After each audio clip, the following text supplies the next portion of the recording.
Buen día chicos, ¿cómo les va? Comenzamos hoy realmente a desarrollar la materia. Pero antes tengo que pasar algunos avisos. Es urgente que se inscriban para cursar esta materia en el SHU Guaraní. Estuve chequeando y hasta el momento hay 194 inscriptos. Son muchos. Así que les pedimos que se terminen de inscribir para poder saber cuántos son y en función de eso organizarnos, por ejemplo, para dar las consultas. En mi caso, las consultas las voy a dar por Meet, pero en un caso así decidiré, por ejemplo, desde la A hasta la D en tal horario, desde la D hasta la L en tal otro horario. De acuerdo a la cantidad de alumnos que sean, es cómo vamos a organizar las consultas. Primer aviso, entonces, es este. Inscribirse en el SHU, si no, no van a poder rendir los parciales ni presentar los prácticos, no van a poder ser alumnos regulares de la materia. Segundo aviso, tengo un nuevo email, una nueva dirección de correo electrónico. ¿Qué es esta que aquí aparece? Mi nombre saben que es muy largo, soy María del Rosario Torres de Luigi. El de Luigi es el apellido de mi madre. No es que esté casada con un señor Luigi. Pero afortunadamente tengo un sobrenombre con el que me siento muy identificada, que es Charo. De modo que este nuevo email es charo@email.unsl.edu.ar. Ese es el mail institucional que tengo. Y les pido que las consultas, los comentarios, lo que sea que me tengan que contar, que me escriban a este nuevo mail. De modo que concentre yo por un lado la parte personal, la parte de investigación y en otro solamente la docencia. Créanme que me llegan muchos mails por día. Bueno, hicimos ya 2 avisos y vamos al tercero. Todo el dictado de la materia no es que se va a seguir tal cual, pero sí lo van a poder estudiar al mismo nivel del curso que vamos a dar en el siguiente texto, en el siguiente libro. Se llama Física para las Ciencias de la Vida. El autor es Alan Cromer. Hay ejemplares en la biblioteca. Es de la editorial Reverte. La edición más actual, que es la segunda, es de 1996. Es decir, algunos o muchos de ustedes tienen menos años que esta edición del libro. Bueno, entonces, a conseguirse y a tener a mano el texto del autor Cromer, que se llama Física para las Ciencias de la Vida. Es el que más se adecua al curso, porque tiene un nivel de matemática bastante básico. Y además, créanme que es el único que tiene aplicaciones a la parte de medicina, a la parte del cuerpo humano, que es lo que nos interesa a nosotros. Nos interesa aplicar la física para entender los fenómenos biológicos, pero en particular los que ocurren en el ser humano.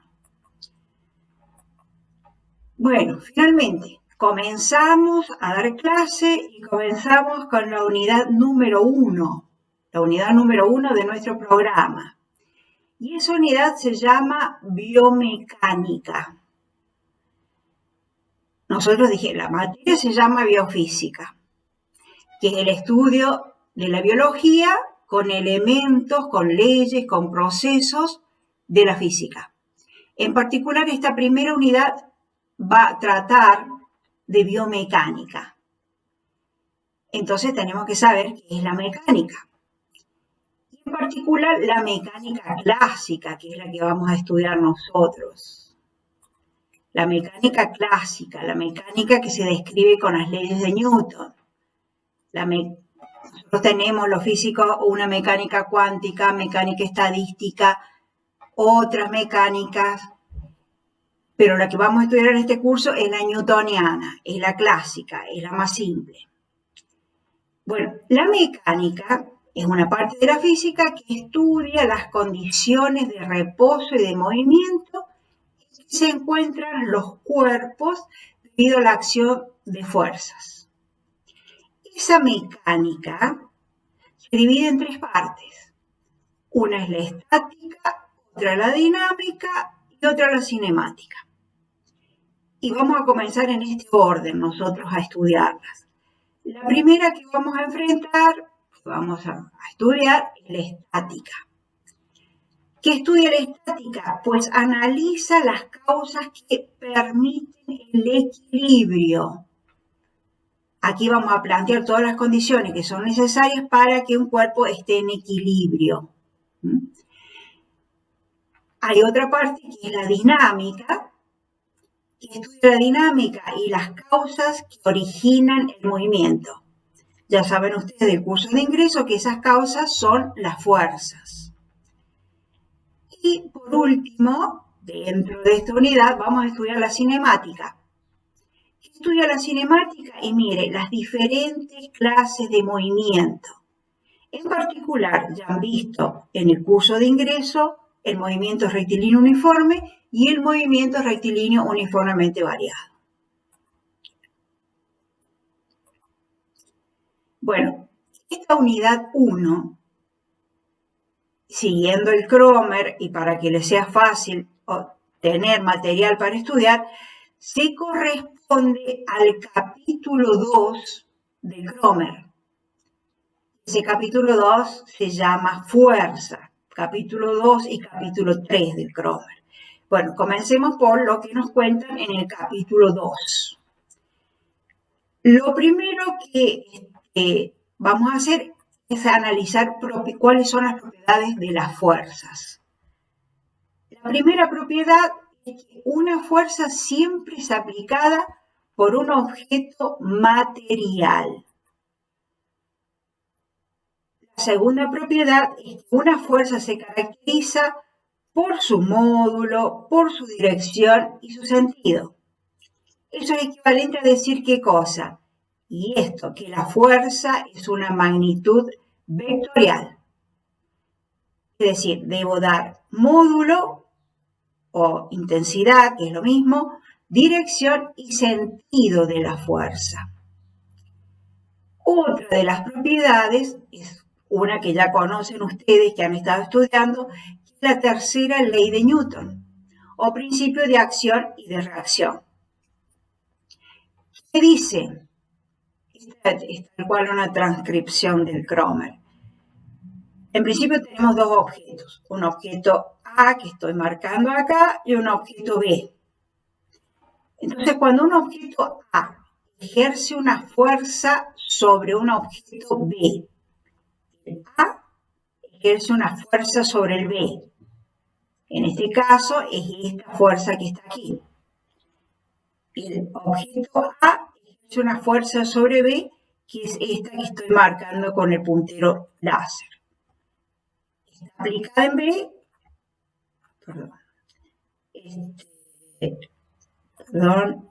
está aplicada en B y le ejerce el cuerpito A. Puedo decir que el cuerpo A atrae al cuerpo B. Pero, ¿quién ejerce la fuerza? A. ¿Sobre quién aparece esa acción? Sobre B. Pero a su vez, aparece otra fuerza que se llama reacción a esta primera fuerza. ¿Y esa fuerza dónde aparece? Y en el objeto que efectuó la fuerza, aquel que produjo la fuerza, aparece en A. Es decir, el cuerpo A, sobre el cuerpo A aparece una fuerza del mismo módulo, la misma dirección, pero sentido opuesto a la fuerza inicial. Vamos de nuevo. Tengo dos objetos. El primero ejerce una acción sobre el segundo, que es esta que marcamos acá. Entonces, este segundo ejerce una reacción, ejerce una acción, también ejerce una influencia, digamos, que aparece en el primer objeto y que se llama reacción. ¿Cómo son esos vectores entre sí? Y cómo lo describimos aquí. Fíjense, esta es una ecuación vectorial. Recuerden la notación. Tengo la letra mayúscula, la flechita arriba. Y esta fuerza que aparece en A, esta fuercita de acá, la fuerza que aparece en A debido a la presencia de B, esa es igual a menos este otro vector. Fíjense, como vectores son iguales en algunos aspectos, en dirección y en módulo, pero el sentido es opuesto. ¿Y dónde consta eso? ¿Cómo lo escribo? Con este signo menos que está aquí. Veamos un caso concreto. Si tenemos sobre el piso este bloque que está aquí y de él atamos una soga, de modo que a través de esa soga una persona puede tirar, puede aplicarle a este cuerpo esta fuerza que está dibujada aquí. ¿Quién ejerce esta fuerza? Y miren, la persona que la está ejecutando, que está tirando. ¿Sobre quién aparece esa acción? Y aparece sobre este cuerpo, sobre el cubo.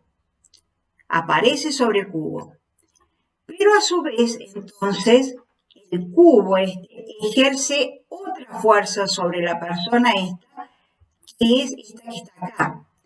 La reacción a esa fuerza. Aplica el cubo y sobre quién aparece, sobre la gente, sobre la persona que efectúa la fuerza. Otra vez, estas dos fuercitas, la fuerza F con la fuerza de reacción, perdón, con la fuerza de reacción esta que está aquí, esa fuercita con esta otra que está acá, tienen igual dirección, que es la dirección de la soga, tienen el mismo módulo, pero tienen sentidos opuestos. Continuemos un poquito. Bueno, esto uno lo repite, le ocurre al alumno que lo repite, pero tiene algunos detalles que debemos comprender, que debemos tener claros. Miren, ustedes conocen las fuerzas gravitatorias ya. Ejemplo de esa fuerza gravitatoria es el peso. Las fuerzas gravitatorias son proporcionales a las dos masas que están interactuando y son siempre atractivas. Por ejemplo, en el sistema planetario, el astro principal es el Sol, el más masivo. Alrededor de él están los planetas del sistema solar. Pero, ¿por qué no se escapan? Y debido a la presencia de fuerzas gravitatorias. Se mantienen en sus órbitas debido a presencia de fuerzas gravitatorias. Son siempre atractivas esas fuerzas. En particular, consideremos acá la Tierra y aquí nuestro satélite, la Luna. La Tierra ejerce una acción sobre la Luna. ¿Y qué acción es? Y esta que estoy señalando con el puntero. La Tierra atrae a la Luna hacia ella, pero a su vez la Luna atrae a la Tierra hacia ella. Entonces, la Tierra efectúa una acción, que es esta que está acá. La acción aparece en la Luna, pero entonces la Luna ejerce una reacción sobre la Tierra. ¿Sobre quién aparece? Sobre la Tierra. ¿Y quién ejerce la Luna? ¿Cómo son esas dos fuerzas? Fíjense aquí los subíndices. Esta es la fuerza que la Luna ejerce sobre la Tierra. Esta que está acá. F sub LT. Y esta es la fuerza que la Tierra ejerce sobre la Luna. Es esa fuerza que está acá. ¿Cómo son vectorialmente esas dos fuerzas? Y no son completamente iguales. Tienen igual módulo, igual dirección, pero el sentido es contrario y eso es lo que me indica este signo menos. Principio de acción y reacción. Aparecen en cuerpos distintos. no aparecen en el mismo cuerpo. Un ejemplo sencillo que quizás nos resulta familiar. Supongamos esto que tenemos acá, una pared, y tenemos un muchacho que está empujando la pared. Pero en particular ese muchacho no tiene zapatillas, sino que tendrá zapatillas, pero está en patines. Si él empuja, se aplica una fuerza empujando la pared, y como tiene muy poco rozamiento, muy poca adherencia con el piso debido a los patines, y se va a tender a ir hacia atrás. Es decir, él aplica una fuerza sobre la pared, que está acá, esa fuerza. La pared devuelve a él una fuerza que lo empuja hacia atrás. Sigamos analizando las propiedades de las fuerzas. Si dos o más fuerzas actúan simultáneamente sobre el mismo objeto, su efecto es el mismo que el de una única fuerza, igual a la suma vectorial de las fuerzas individuales. Tenemos una distinta fuerza, una fuerza 1, una fuerza 2, una fuerza 3, varias fuerzas.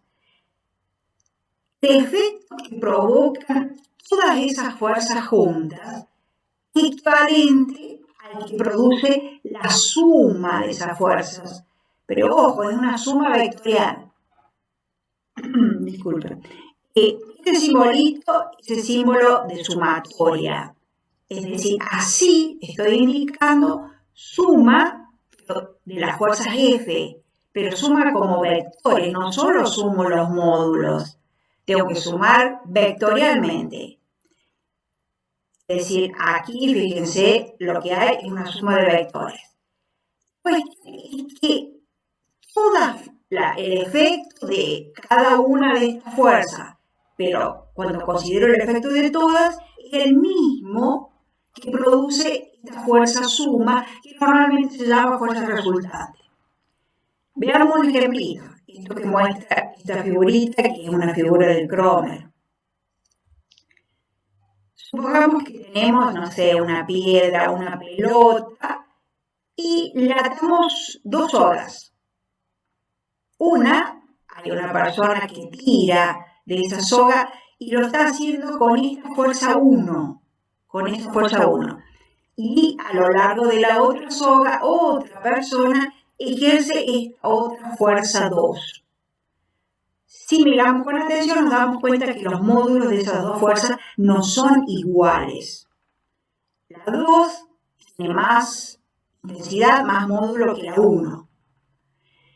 Las direcciones tampoco son las mismas. Bueno, ¿cómo sumamos de vectores? Como aprendimos a hacerlo en la clase pasada. El vector 1, que está acá, el vector 1 inicial es S. Lo traslado paralelo y con el mismo,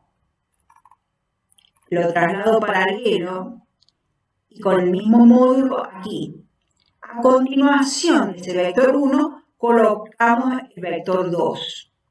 ¿Y el resultado cuál es? Mire, es un vector que va desde el origen del primero hasta el extremo del último. Ese vector que está ahí lo llamo S o vector resultante. La suma de estos dos vectores. Es decir, prestamos atención, hay una diferencia de notación entre esto y esto. Lo más claro, sin duda, que es esto, cuando escribo un vector, porque tengo la flechita arriba. En cambio, lamentablemente el Cromer usa otra notación. El Cromer no va a usar la flechita arriba, sino que va a poner la letra mayúscula, pero negrita, cuando se refiere a vectores. Es decir, esta suma de F1 más F2 es suma, pero es suma vectorial. Es decir, equivale a sumar así. No solamente tengo que sumar los módulos, no los sumo directamente. Lo puedo hacer a través de una construcción geométrica o lo puedo hacer a través de componentes como han trabajado en el práctico. Veamos qué nos dice la primera ley de Newton? En realidad, repasemos lo que ustedes ya han estudiado respecto a la primera ley de Newton. Para que un objeto permanezca en reposo, o sea, en equilibrio, retomamos.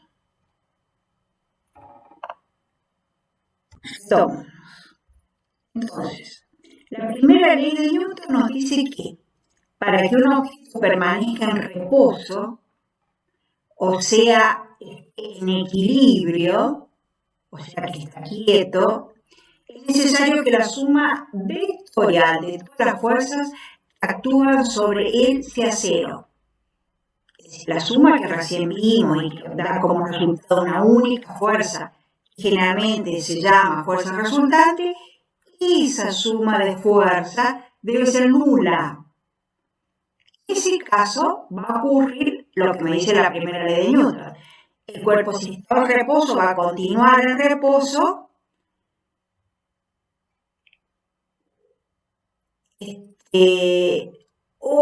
Bueno, acá viene en realidad lo que quiero que piense. Fíjense, la condición de equilibrio traslacional, para que no se traslade el cuerpo, que la suma de todas las fuerzas, pero así, una suma vectorial, la suma vectorial se anula, sea cero. Y ahora viene lo que los quiero hacer pensar a través de la siguiente pregunta. Si la fuerza neta o la fuerza resultante, si esto se cumple, si da cero, leo de nuevo, si la fuerza neta que actúa sobre un objeto es nula, la pregunta es, ¿se podrá mover el cuerpo? Esta condición de que la fuerza neta sea nula indica que no se mueve el cuerpo. Me gustaría que lo pensaran y que la próxima tuvieran la respuesta, pero lo vamos a resolver ahora en clase. Pensemos un ratito. La fuerza neta, la suma de todas las fuerzas es cero. Pero sabemos a su vez que, por la segunda ley de Newton, que enseguida vemos, que la suma de todas las fuerzas es igual a masa por la aceleración que tiene el cuerpo. Entonces lo que es cero es la aceleración. Significa que era la aceleración el cambio de velocidad. No hay cambio de velocidad. Por lo tanto, puede cumplirse esto. Sin embargo, el cuerpo se va a mover, pero con una condición, con velocidad constante, sin aceleración. Veamos, fíjense que acá seguimos con el capítulo 2 del Cromer, y en particular aquí está el parágrafo 2. Y allí vamos a hablar de algunas fuerzas específicas que ya las han visto ustedes en el curso de ingreso o quizás en el colegio secundario. Un tipo de fuerza muy especial es la fuerza de gravedad. Y la fuerza de gravedad, ya mencioné hace un rato, que es una fuerza que siempre es atractiva entre dos masas. Dos masas siempre se atraen. Y además es inversamente proporcional al cuadrado de la distancia que las separa. Un ejemplo de fuerza de gravedad es el peso. ¿Y aquí llamamos peso? Mire, a lo siguiente. Consideremos nuestro planeta, consideremos la Tierra. Si tenemos un objeto cualquiera sobre ella, cualquiera sea su posición, en el polo, en el ecuador, por ejemplo, esto que me dibujan acá, que me dicen que es un bloque de plomo, sobre ese objeto, ojo, que está sobre la superficie de la Tierra, o puede llegar hasta muy cercano. Sobre ese objeto aparece una fuerza, que es la que está dibujada acá, en el caso del polo, y en el caso que está en el ecuador, la fuerza es así.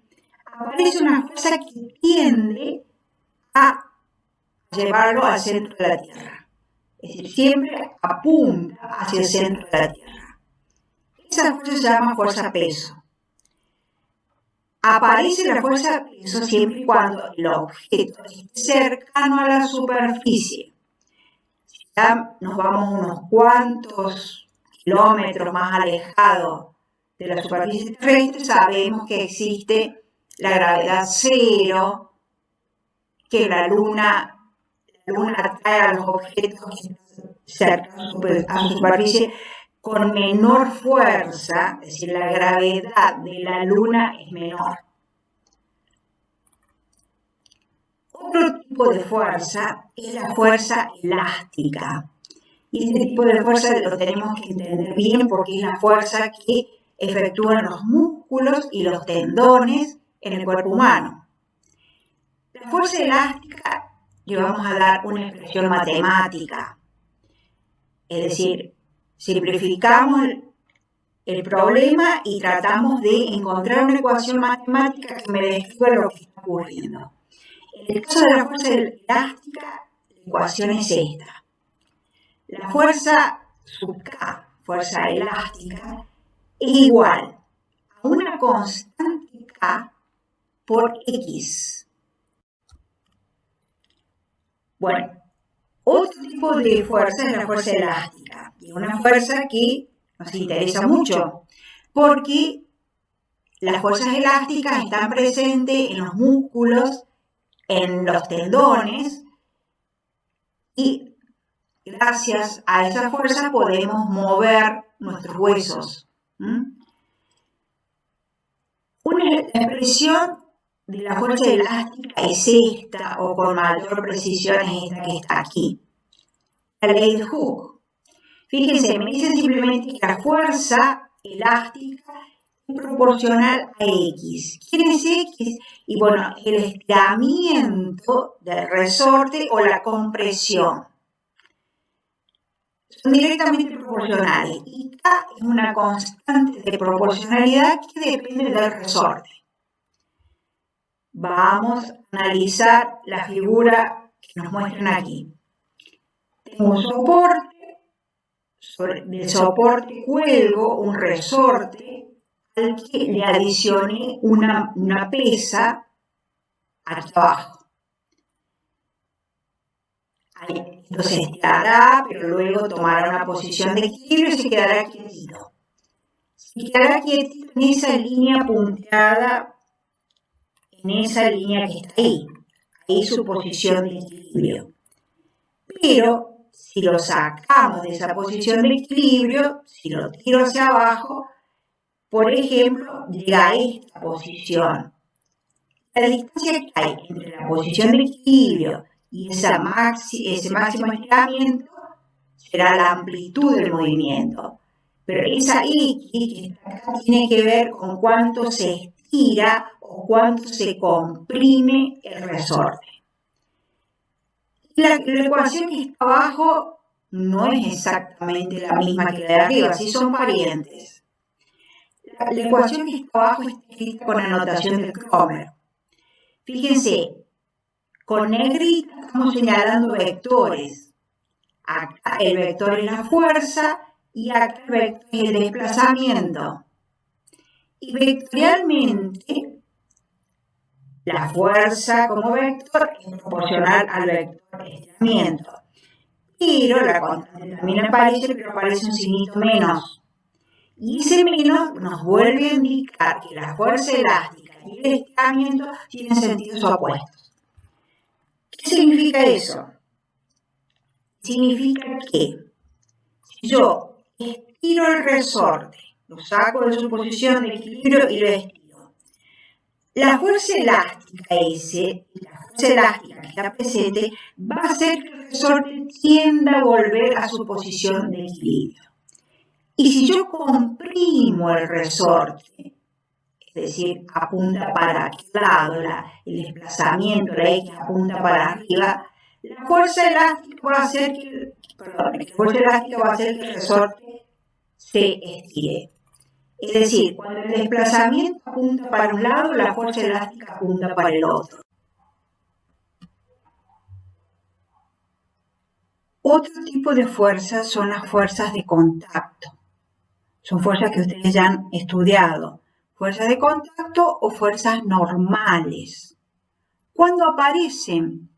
Cuando tengo un cuerpo apoyado sobre una superficie como por ejemplo un cubo, una caja apoyada sobre una mesa.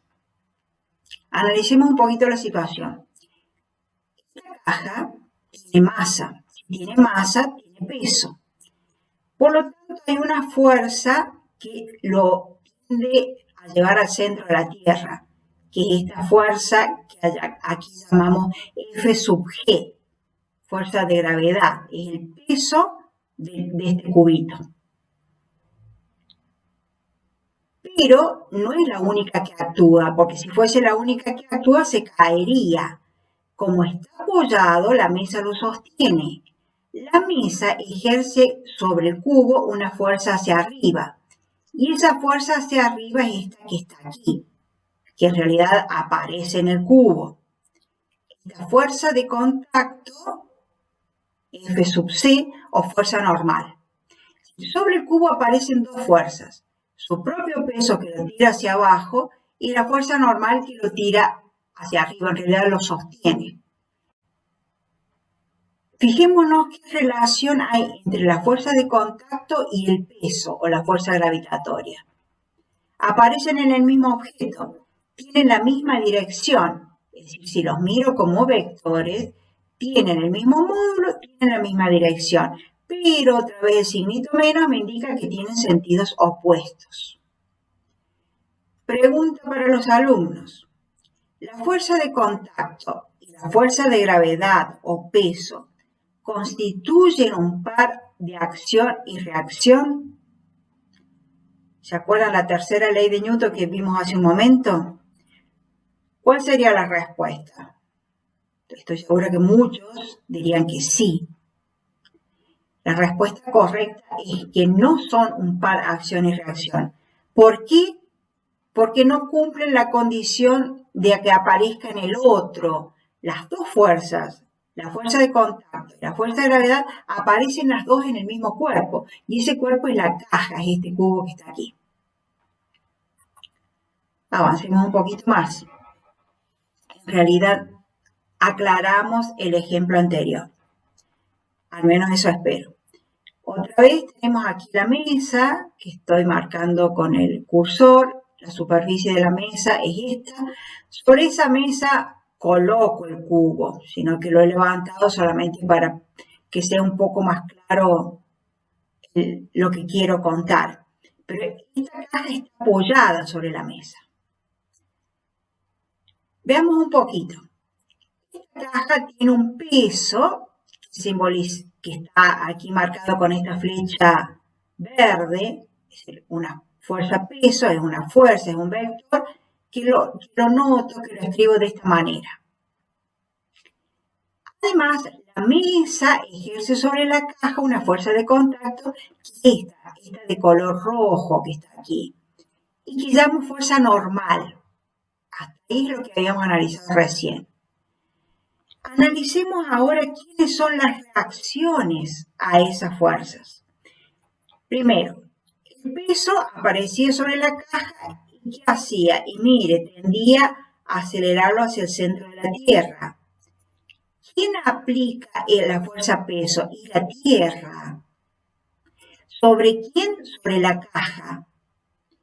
Entonces, la reacción de este peso, ¿dónde tiene que estar? En la Tierra. La reacción de la fuerza peso está en la Tierra. Y en realidad es que la caja tiende a que la Tierra se acerque hacia él. Digamos, la caja tira de la Tierra en la misma dirección en que ella se encuentra. Vamos de nuevo. Peso es esta fuercita verde. La reacción al peso es esta que también está en verde y que aparece aplicada en la Tierra. La puedo considerar aplicada en el centro de la Tierra, que es el centro de gravedad. El otro par de acción y reacción es este par de color rojo. Es decir, sabíamos quién era la normal. Mire, la normal es una fuerza de contacto que ejerce la mesa sobre la caja. Entonces la reacción, ¿quién la tiene que ejercer? La caja. ¿Y sobre quién tiene que aparecer? Sobre la mesa. Es esta que está acá. La caja empuja a la mesa hacia abajo. Volvemos a la misma situación.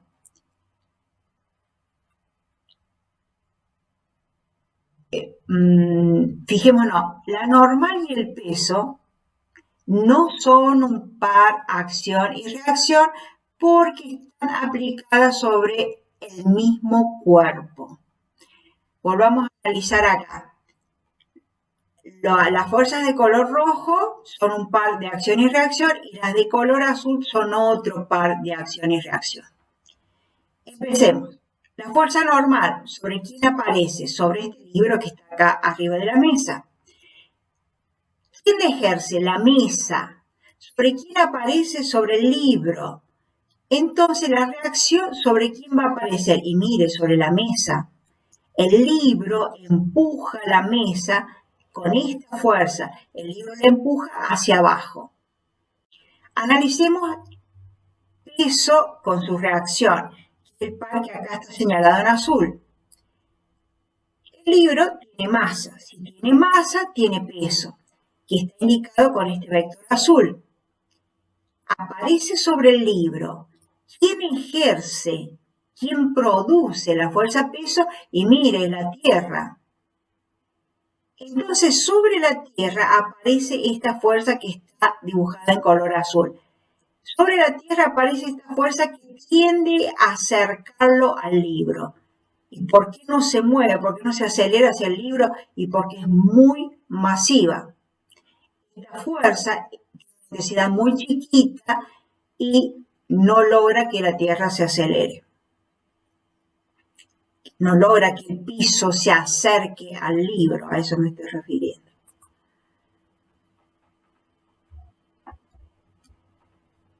Veamos otro tipo de fuerza con el que vamos a trabajar. Fuerza de rozamiento o fuerza de fricción. ¿Cuándo aparece esta fuerza? Otra vez, cuando tengo un cuerpo apoyado sobre una superficie. Esta fuerza de rozamiento es la que se opone precisamente al movimiento del cuerpo. Si el cuerpo se mueve hacia la derecha, la fuerza de roce o la fuerza de fricción tiende a detenerlo, tiende a frenarlo, apunta hacia el otro lado. Consideremos lo siguiente. Tenemos una caja, un cubo, al que le hemos adicionado este elementito que se llama un dinamómetro para medir cuánto valen las fuerzas nada más.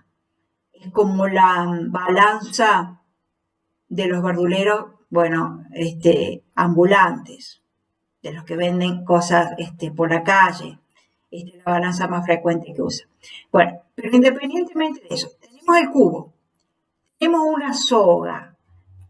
A través de esa soga hay un agente, una persona que ejerce una fuerza actuante que tiende a llevarlo al cubo hacia la derecha. Entonces, sobre el cubo aparece esto, una fuerza aplicada. Sobre el cubo aparece esta fuerza, que es esta fuerza que está denotada acá, una fuerza sub A, fuerza que aplica el agente este. Pero, como está apoyada sobre una superficie, aparece la fuerza de fricción que tiene el otro sentido. Tiene la misma dirección, pero sentido opuesto a la fuerza acción. Allí se van a cumplir algunas condiciones que vamos a tratar de explicar. Sabemos que para comenzar a mover el bloque, necesito aplicar una fuerza que supere a la fuerza de fricción. Es decir, empiezo a aplicar una fuerza y llega un momento que cuando esa fuerza aplicada es mayor que la fuerza de roce, va a comenzar a moverse el cuerpo para este lado. Y sabemos que la fuerza que hay que efectuar para comenzar, para hacer que el cuerpo comience a moverse, esa fuerza es mayor que la que tengo que seguir haciendo para que se mueva, pero con velocidad constante. Otra forma de contar esto, que creo que es un poquito más claro. Hay dos fuerzas de fricción. Hay una fuerza de fricción estática y hay una fuerza de fricción cinética. Es decir, la fuerza de fricción cuando el cuerpo está quieto, cuando uno se ha movido, y otra fuerza de rozamiento cuando ya está en movimiento. Esta fuerza de fricción estática, el módulo de esa fuerza, lo puedo calcular como un coeficiente por esta fuerza que está aplicando este señor que lo está tirando para allá. La fuerza de fricción cinética tiene la misma expresión. Las dos son proporcionales a la fuerza aplicada, pero la diferencia está en los coeficientes. Cuando hablo de fuerza de fricción estática, el coeficiente de roce que tengo que considerar es el estático. Esta es una letra griega, que es la letra mu, equivalente a la M de nuestro alfabeto. Este mu sub S es el coeficiente de rozamiento estático. Y este mu sub K, el coeficiente de rozamiento de fricción cinético, por eso la K. ¿Qué relación hay entre esos dos coeficientes? Y mire, ¿quién es más grande? Y el estático. El coeficiente de roce estático es mayor que el coeficiente de rozamiento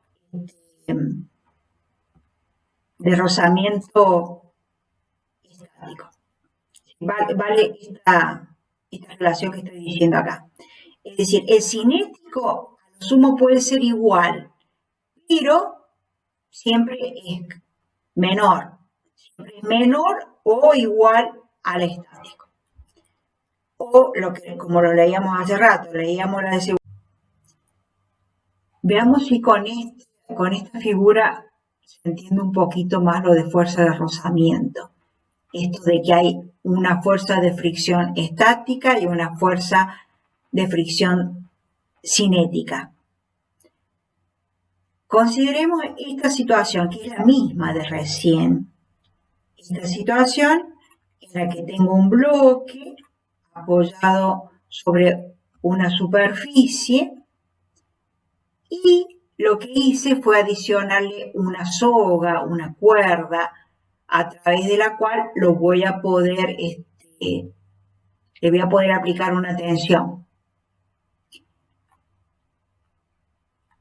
En principio, fíjense que las fuerzas están actuando acá, está quietito el cubo. Si está quietito, las fuerzas que están actuando son simplemente la fuerza normal y la fuerza peso. Están aplicadas en el mismo cuerpo, por lo tanto, tienen sentido opuesto. El mismo módulo verticalmente no se mueve. Estas dos fuerzas se cancelan, vectorialmente se cancelan. No hay movimiento. Si no hay movimiento, la fuerza de fricción es cero. Empecemos a tirar, a tensionar la soguita. Empecemos a aplicar esta fuerza que llamamos tensión. Empezamos a aumentarla levemente, pero aún no logramos que el cuerpo se desplace. ¿Esto qué significa? Que la fuerza de fricción es menor que mu por la normal, pero el mu estático. Es decir, fíjense, en A, B y C no se mueve el cuerpo, recién se va a mover en D. Aquí no aplicamos fuerza, estaba quietito. Acá aplicamos una fuerza, pero no tiene la suficiente intensidad como para vencer la fuerza de rozamiento estático que lo pega al bloque, al piso. Sigo aumentando esa fuerza aplicada. Ahora tiene este módulo que, como vemos aquí, es más grande que el anterior. Justo ese módulo sí es igual a la fuerza de fricción. Esta tensión es tiene el mismo valor que la fuerza de fricción, mu por la normal. Pero ¿qué mu? El estático. Estoy a punto de que comience a moverse el cubito, siempre y cuando siga aumentando esta fuerza aplicada. Es decir, acá, el momento previo al movimiento, estas dos fuerzas tienen el mismo valor. La fuerza estática es igual a esta fuerza aplicada. Y en el último dibujito, lo que hago, ya logré hacerlo mover, apenas superé esta fuercita, esta fuerza aplicada, comienza a moverse. Y para que se siga moviendo, pero con velocidad constante, la fuerza que tengo que seguir aplicando es menor que la anterior. Porque esta fuerza solamente debe vencer a una fuerza de rozamiento, pero es la fuerza de rozamiento cinética. Esta fuercita que yo estoy marcando, a ver si lo marco con el puntero, esta fuerza F sub K, una fuerza de roce que tiende a frenar el cubito, esa es menor que la que tengo aquí, la fuerza de roce estática. ¿Y por qué es eso? Y mire, porque simplemente se cumple esto que ya habíamos dicho. El coeficiente de rozamiento estático es siempre más grande o a lo sumo es igual al coeficiente cinético. Bueno, es algo muy sencillo, pero tiene que ver con la carrera que ustedes están estudiando. ¿Por qué subíndice K? Si hablamos de cinética. Y bueno, el origen de la palabra cinética es del griego y kinesis significa movimiento. Así que esta sub K es el coeficiente de rozamiento ya en movimiento, el coeficiente de rozamiento cinético. Y precisamente la palabrita kinesiología está relacionada con el movimiento del cuerpo humano. Sigamos avanzando y hablemos ahora de fuerza muscular, que son las fuerzas que a ustedes les interesan como futuros kinesiólogos. La contracción del músculo produce dos pares de fuerzas, es decir, dos pares, acción y reacción, que actúan sobre los dos huesos y el músculo en los puntos donde están ligados los tendones. Analicemos un poco la figura esta que nos muestra nuestro libro guía. Tenemos el húmero y tenemos el músculo bíceps, que está unido a través de los tendones con el húmero y aquí con el hueso del antebrazo. Lo que yo estoy diciendo es que aquí, en la unión esta entre el hueso y el tendón, aquí aparece un par de acción y reacción. Y también en este otro punto, es decir, un músculo une dos huesos. El músculo con los tendones, estoy uniendo este hueso con este que está acá. Fíjense, el otro par, acción y reacción, aparece acá. Analicemos, por ejemplo, el par que aparece aquí arriba. Si el músculo se contrae, es decir, el tendón ejerce una fuerza hacia abajo. El tendón tiende a traer el hueso hacia abajo, pero a su vez el hueso le responde a esa fuerza con una fuerza hacia arriba igual y opuesta. Si ahora queremos estirar, si queremos bajar el antebrazo, ¿cómo va a ser la fuerza? Y bueno, el tendón lo va a tirar ahora hacia abajo y el hueso va a tirar hacia arriba. ¿Cómo sería acá? Si lo quiero bajar, el músculo, el hueso tira hacia abajo y el músculo tira hacia arriba. Es decir, en cada unión hueso-ligamento aparece un par de acciones-reacción. Es decir, las fuerzas aparecen en distintos cuerpos, tienen la misma dirección y el mismo módulo. Una es la acción, por ejemplo, del músculo, que aparece en el hueso. La reacción, entonces, va a aparecer en el músculo y la va a provocar el hueso. Las fuerzas son de acción y reacción entre cada hueso y el músculo. Sigamos un poquito. Otras fuerzas que también vamos a estudiar son las fuerzas de compresión y de tensión. Cuando las fuerzas son de compresión, y de nuevo nuestro bloquecito, nuestro cubo, cuando tiendo a comprimirlo, cuando aplico fuerzas de manera de tender a achicarlo. Ahí estoy hablando de fuerzas de compresión. Y fuerzas de tensión son, por ejemplo, estas dos, la fuerza 1 y la fuerza 2, que tienden a estirar el objeto de que se trate. Bueno, si continuamos con nuestro libro, guía, otro punto son ejemplos de fuerzas alineadas.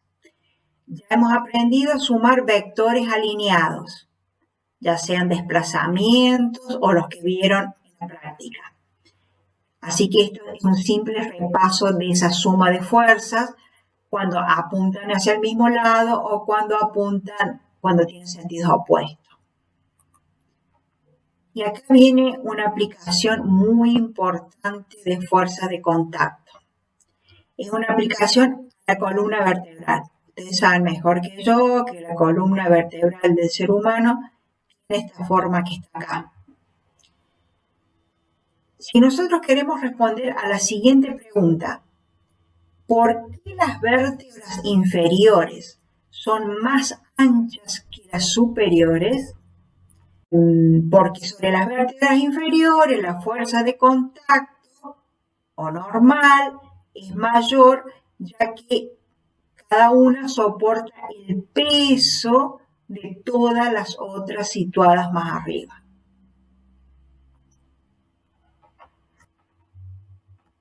Si analizamos estas situaciones que se muestran en esta figura, en la 225 y en la 226, esto nos permite entender más lo que acabamos de decir, que las vértebras de más abajo son más anchas que las de más arriba. Fíjense esta situación.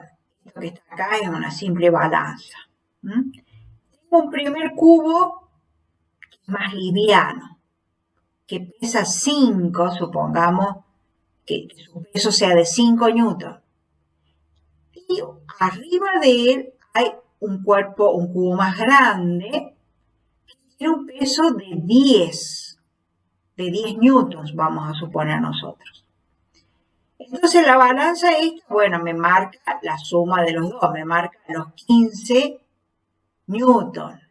Este kilopondio es una unidad inglesa con la cual no vamos a trabajar. Vamos a suponer que acá son 15 y newton, pero el kilopondio es una unidad de fuerza. Bueno, pero analicemos qué pasa en un bloque y en el otro.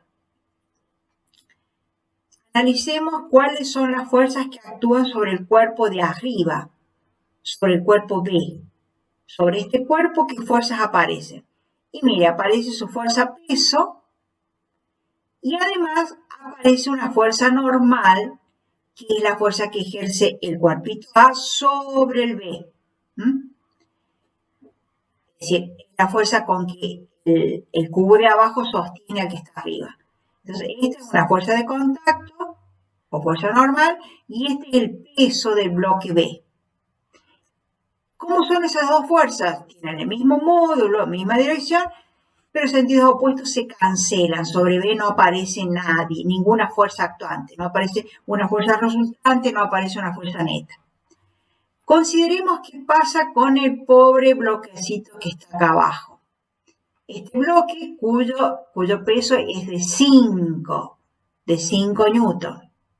Tiene menos masa, pesa menos. ¿Qué fuerzas aparecen?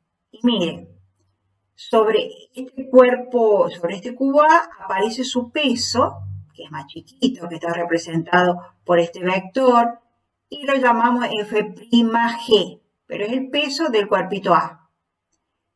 Pero además, sobre el cuerpito A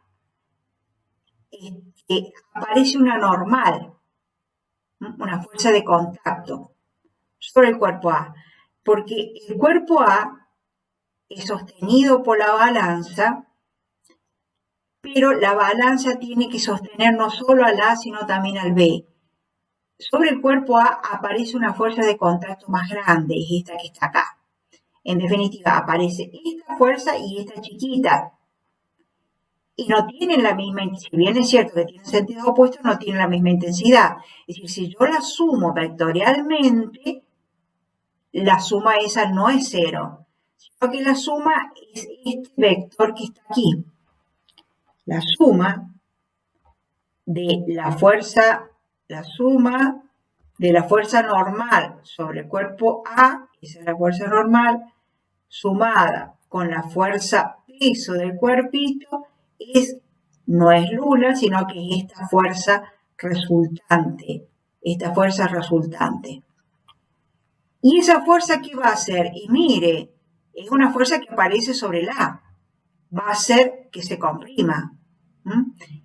Es decir, esta situación de tener abajo un cuerpo menos ancho, con menor área de contacto que está arriba, no puede acontecer. Es decir, lo que está pasando es que sobre este bloquecito aparece esta fuerza que me lo va a tender a deformar, lo va a tender a aplastar.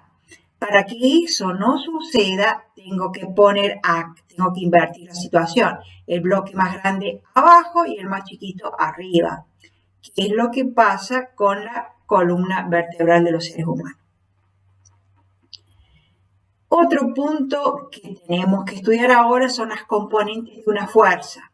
Es cierto que nosotros hemos estudiado componentes de vectores, pero ahora nuestros vectores son fuerzas y aplicadas al cuerpo humano. Por ejemplo, si tenemos el brazo extendido, está extendido porque el bíceps está tirando del húmero con esta fuerza que está acá, con esta fuerza F.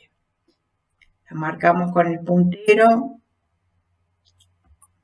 Esta fuerza F es la que produce el músculo tirando o manteniendo al brazo, al hueso, en esta condición, en esta posición.